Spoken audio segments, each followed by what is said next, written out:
Hey there, Greenville. This is Mike Coates with Keller Williams Greenville Central. Joining me today is my great friend and colleague, Tracy Davenport from Atlantic Bay Mortgage. Thank you for having me. Thank you for being here. We appreciate it. So today we wanted to talk about a topic, kind of a hot topic right now, which is renting versus buying, and what might be the benefits of purchasing over continuing to rent either an apartment or a house.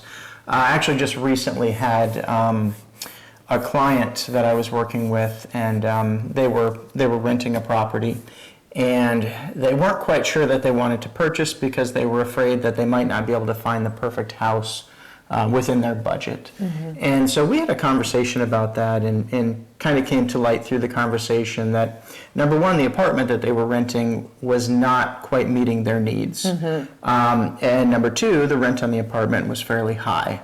And so we talked through that process and kind of decided that, well, maybe you won't be able to find the perfect home within your budget right now. There will be some compromises.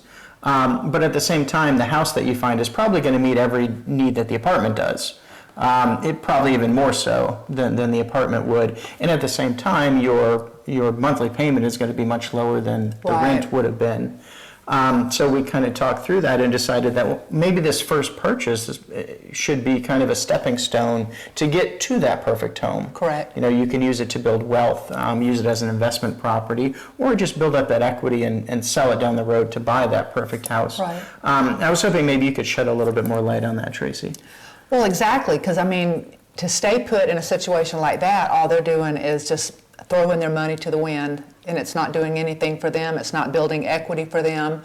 I would much rather see them get a roof over their head, even though if it's not your forever home right to begin with. But start out and get something that's, like you said, a stepping stone. Get a roof over your head. I'm sure it will probably be, if nothing else, equal to what you have or a step up, and you're building equity in something that you're going to own. And you can always go back and refinance once the rates drop back down, because it's always a roller coaster. They go up, they go down. Sure. And as they go down and equity increases, you can always then sell at some point or refinance.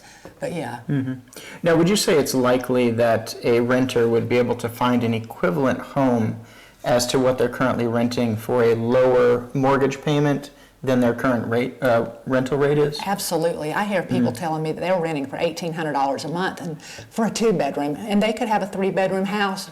Now, sure, it might not be a 2,500 square foot house, but they could have neither is their apartment. Neither is their apartment. And they could have something that their payment would be around $1,200, maybe $1,400 a month, and it'd be theirs. You know, and I think this is a great idea for a lot of people to just start that process.